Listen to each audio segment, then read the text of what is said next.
Hello, everyone. Welcome to the latest episode of the SaaS Sessions podcast. We are on the seventh season now. And today we have Semir Jahic on the show with us. Semir is currently the head of international growth strategy, operations, and sales engineering at Clari. Clari, for those of you who don't know, helps businesses stop revenue leak and drive revenue precision. Semir is also an LP at Stage 2 Capital. It's one of my favorite VC funds out there. So, hey, Semir, such a pleasure to have you on the show with us. Thank you, Sunil, for having me. It's a pleasure to be here. Great. I gave a very short intro about you, Semir. So why don't you tell us more about yourself and then how's your journey been into the SaaS ecosystem? Absolutely, my pleasure. So my name is Semir, and as you said, I'm currently at Clari, leading our international growth strategy, operations, and the sales engineering team. And the journey into SaaS has been a long one in the making. I've been in SaaS for 10 years, I think, by now. It's been a while. And I'm originally from Switzerland. That's where I studied, where I went to undergrad, and where I started my professional career at Accenture. This was my first role. I got exposed to SaaS there for the first time, working on global projects involving Salesforce. I was doing projects in Germany, in Switzerland, in the UK, in the US a little bit, and really found the profound impact that SaaS can have on businesses in digital transformation. Then a couple of years later, I moved to London and did a master's and worked a little bit in a startup with a friend, which was exciting, and moved to Salesforce directly because I was as impressed by the technology, and I found my role at Salesforce doing pre-sales. So I was the sales engineer there and working across EMEA as well, a lot in the UK of that work, and got deeper into SaaS, the business model, the technology. And eventually, after a few years, I wanted to do something a bit more entrepreneurial even, and joined as one of the very first employees to launch the EMEA business of Clari. And we've been on the mission ever since to bring Clari to people in EMEA. And that's where I've taken on additional roles in terms of expansion, operations, and then leading the team in sales engineering. Great. Thank you for talking about your journey and also leading on to, discussing on what's the topic of this episode about expanding your SaaS globally, right? And you seem to be an expert on that. And Clary got hold of you and they said like, hey, Semir, like, why don't you help us expand in Europe and other markets, right? Every company, every SaaS company wants to sell globally, right? Like they initially start selling in their home ground. Maybe they're based in Europe, maybe they're based in UK, they're based in US, they're based in India, and most of the SaaS companies make most of their revenues who are based in India by selling into the US. And like that's one. But then they also want to sell in Southeast Asia, in Europe, and eventually like more markets, right? So in your experience, how do you go about choosing a market for expansion, right? What are some of the factors that you look at when choosing the right market? Yeah, I think it's such a fascinating question. I've become a bit of a startup building geek and SaaS geek over the years, being at Clari. And it's such an important question for so many companies. You're right. The ones that start in the US or are early on in the US, it's such a big market. So there's a lot of low-hanging fruit. People are very open to new solutions, and then you can really build a lot of initial traction in the US. And at some point you have to look beyond that, right? Many companies, especially startups, you have to prove if you're a VC back that you can be a big company, a global company, and you need to think about expansion. And that's what Clari did as well at sort of Series D. So just after Series D is when I joined. They had backing from Sequoia and others from A to the C series, and then Sapphire Ventures and some other VCs came in at the D round. And that's when we launched the EMEA office. And it's sort of a typical stage where people launch EMEA, so sort of B, C, D stage. And for us, London was the obvious choice, like it is for many companies. There's maybe 2 or 3 hubs that people think about when they want to come to Europe from the US. And London is one, it's a big one, and Dublin is the other one. And there's sort of other new and emerging hubs like Amsterdam that are interesting. London and Dublin are, for obvious reasons, quite easy when you think about language. That's quite easy. When you think about talent pools, they're amazing places as well because you get a lot of talent, especially in Dublin. They've built massive talent over the last years with companies like Google and many other tech companies setting up shop there. And London is fantastic as well when you think about the universities, the talent, the economic size of London, and then the UK more broadly. So that becomes a very obvious choice. And culturally, it's probably something that's quite close to the US as well, at least when you compare it to other countries in Europe like Germany or France, which will be quite a bit different from the US culturally and how you sell, how you set up things. So that's a natural move, and that was the move that Clari made around 3.5 years ago. Yeah, when I joined. Awesome, awesome. And then once you that is mostly deciding from setting up your business kind of perspective, but then what are some of the factors in which particularly talks about the revenue growth that you may see when you launch in UK versus the revenue growth that you may see when you launch, let's say, in Germany or something like that, Yeah, right? So yeah, are those also factors that would come in, right? So what would some of those factors be for the growth of the company in that particular region?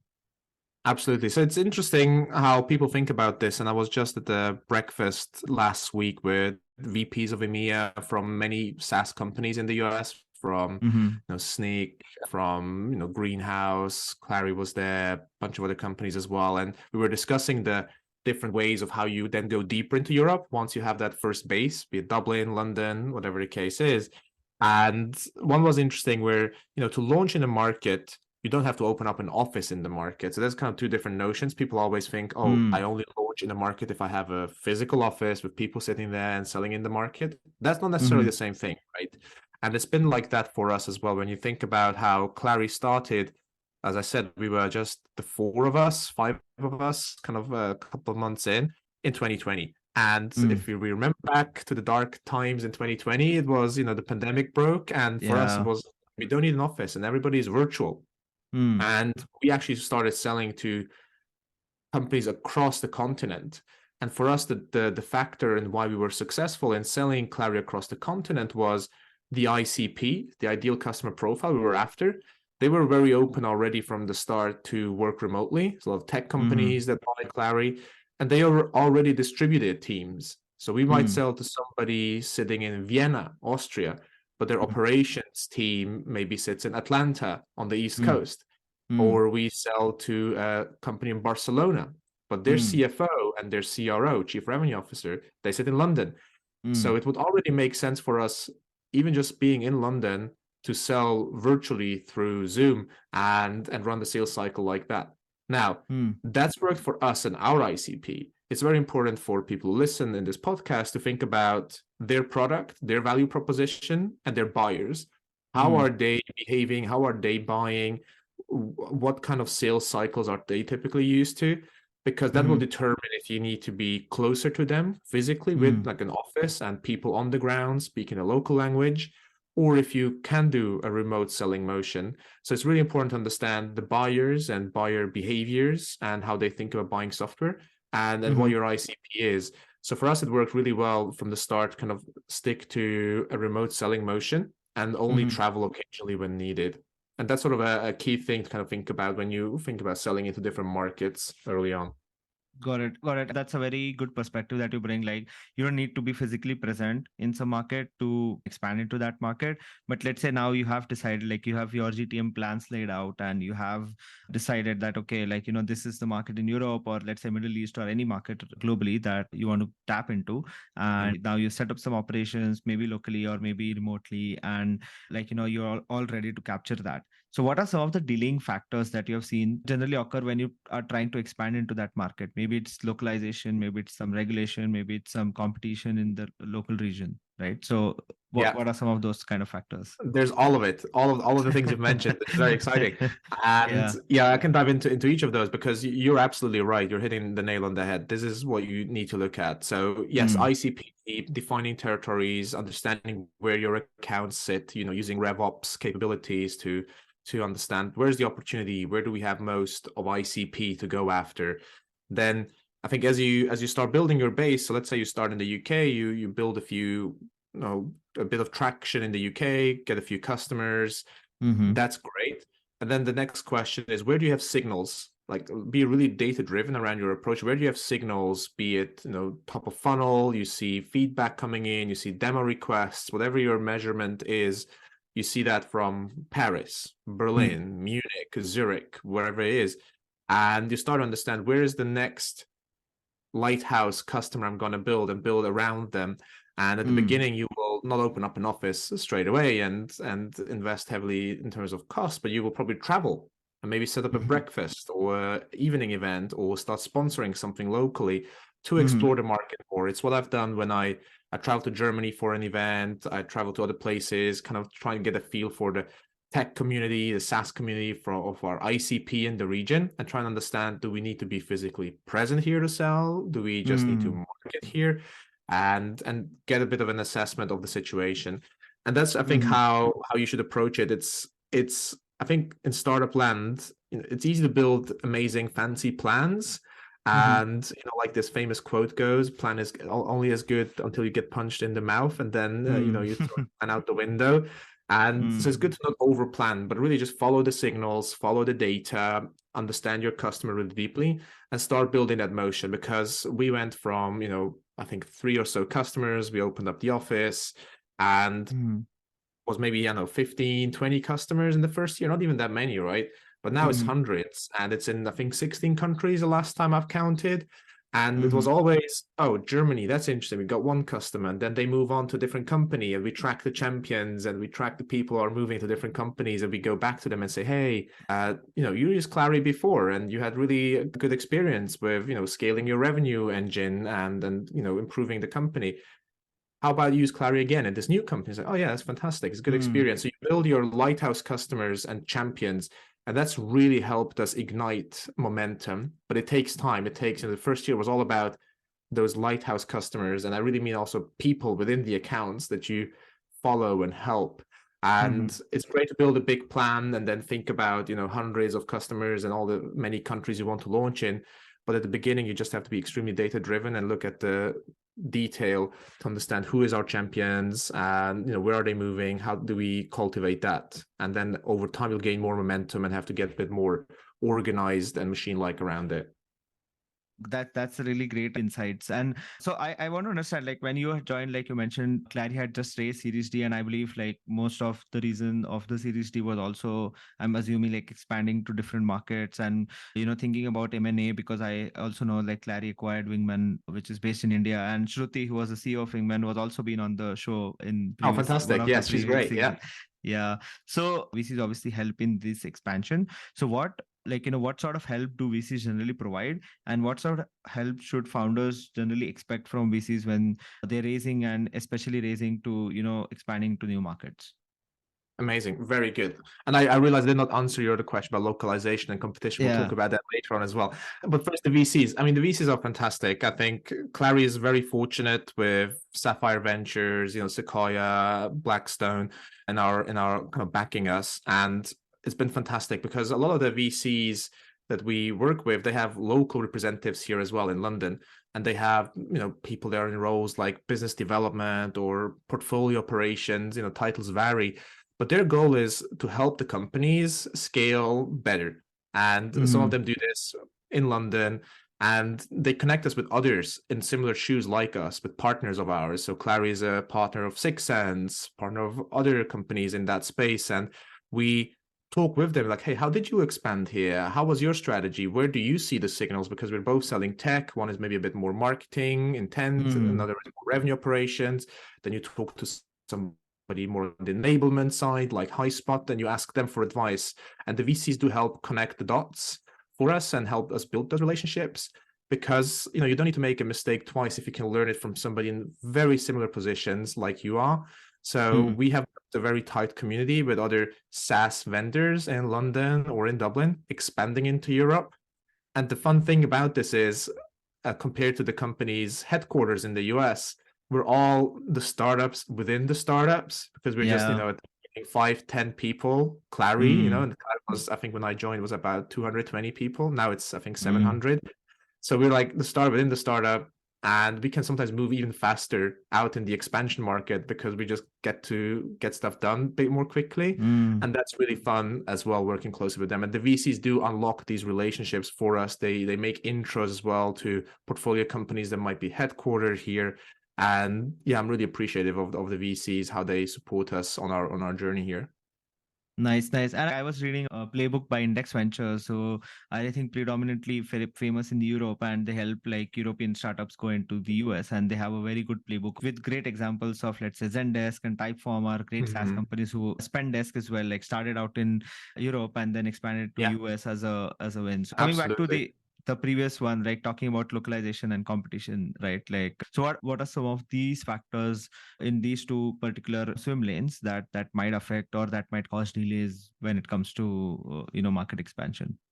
Yeah, absolutely. So I think localization, I'll talk about first, translation localization. It's very important to differentiate the two. I mean, you just can't Mm. translate your SaaS UI and think, great, it's going to work in Germany just the same way or France. It's probably not.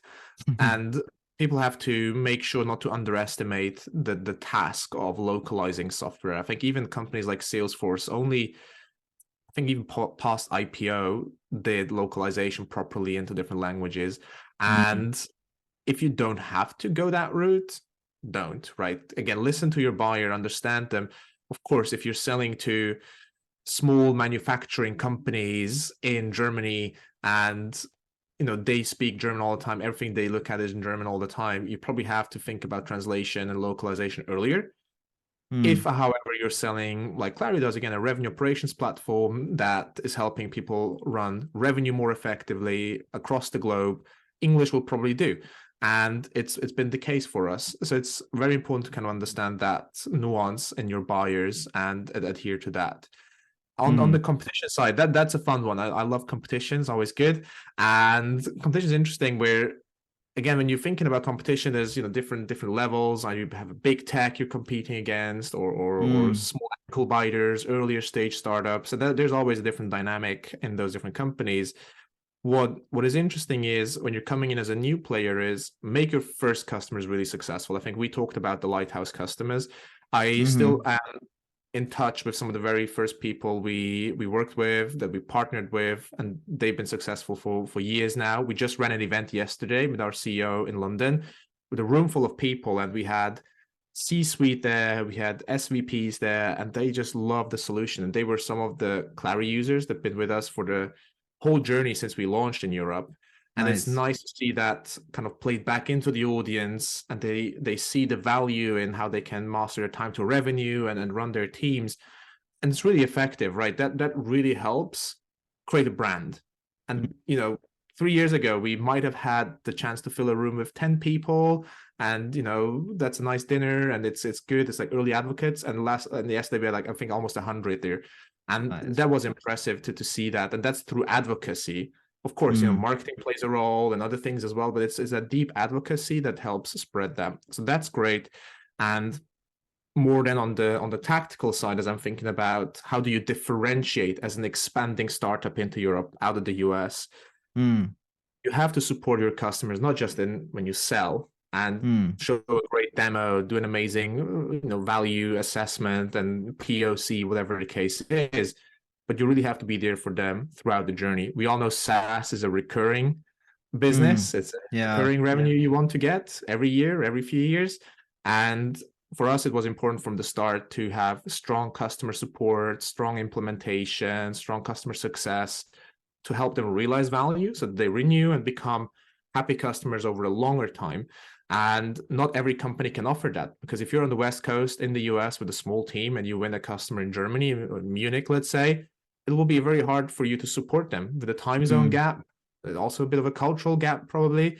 And that's something we've addressed very early on to ensure we drive customer success with our early customers. And it's helped us really differentiate against many of the competitors that try to kind of get into our space as well. Mm. No, yeah, getting personal, like, and giving that personal touch and feeling to the customers, right? Like as you said, like it's a subscription model. You want them to Yeah, stay with you the next year as well, and the following year and the following year for forever as you grow and you help exactly. them grow as well.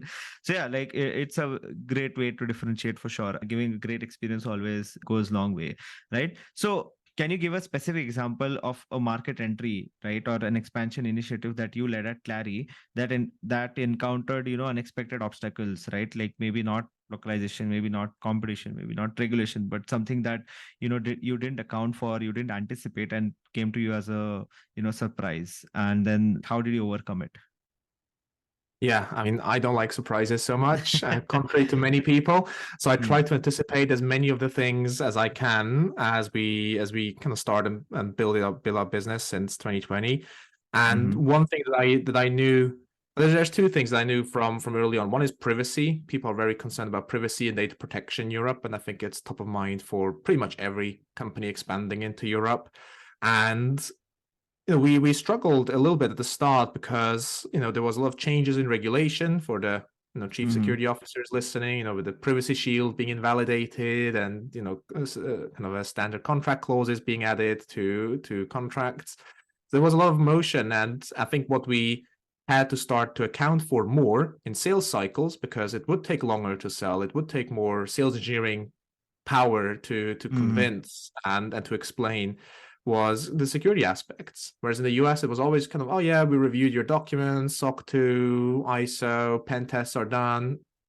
Good, Clari, you can mhm, connect. Fantastic. And here's more. What is this about? What data do you have? Why do you capture activities? Why do you record the calls? As you mentioned, we bought Wingman for conversational intelligence. So why do you want to record us? What happens to recording? mm, And that's been interesting. So our teams here have become really experts as well in addressing these points and concerns, which are valid concerns. And that was something that maybe was not expected from our US leadership as obviously, but us mhm, coming in locally and knowing that, me being from Switzerland as well, helped, kind of because I was in the local market. I was like, I knew this would be important. And that's when we stepped up our security a bit, added more documentation, also just explainers, not just more certifications, but here's an explanation of why we capture activity, so we can know if the sales rep has a next meeting, and you can help coach them to get a next meeting to improve your sales. mm, All these sorts of things helped. I think that was one thing, the privacy, security consciousness in the market, that was maybe a bit unexpected or not assessed as importantly. mm, And then there's other things like, what we've started in the product prioritizing more is improving Wingman and the transcription around it, because you start transcribing not just English, you start transcribing 15, 20, 30 languages. And I mm. think Wingman now supports, I don't know, there was a number the other day, like over 100 languages even that it can Oh, wow. transcribe, which is Mm, really impressive. And we've started prioritizing that product kind of development as well. And that's where a local person, or a person who's based locally, like me and the others, help, because you listen to the local market, you are in the deals, but you also mhm, have a close connection to HQ, which I think is another really important learning for people listening. You're not just a sales team out there somewhere with the HQ in California. It's not that you say, if you're saying something like, if you're a founder in California and in Palo Alto or something like that, you say, oh, I'll open up Chicago, I'll open up New York, and I'll open up London. And you say that in the same sentence, it will go wrong, because it's mm, very different to open up in London, kind of trying to mm, expand into Europe, than to open up one more US sales office. It's culturally very different. There's different nuances in the market. And you have to have people in those expansion markets build close ties to mhm, leaders in the US. Product is one of them. So that's where I was able to talk to product very directly at the senior levels to say, look, if we want to expand successfully here, we'll need to mhm. support different languages. Again, the security aspect was important, and other things. So that's an important learning, hopefully, as well for listeners as they're thinking about expanding into Europe. Great, great. So many insights. This has been a great conversation, and I would want to shift gears and move on to the lightning round. So I'm going to ask you like three questions, and you have to answer with whatever is on top of your mind. So yeah, the first one, like, what's the number one thing that has helped you shorten your learning curve?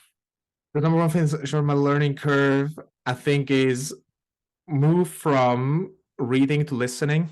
I Mm, love listening audiobooks and podcasts now. I can't get the time to read, especially with a toddler at home. So that's mhm. helped me learn faster. Yeah, listening to Nice. audiobooks and podcasts at 1.5x usually. Yeah, that's what I do as well. On to the second one then. So, what's the one fundamental change that you're making in your job in this year? One fundamental change this year, I think, as we're scaling and growing, is delegating more as well, because we have to invest more time in thinking forward. Mm-hmm. So we scaled the team. they are gaining experience. They start really to be absolutely independent across all functions as well, which is exciting.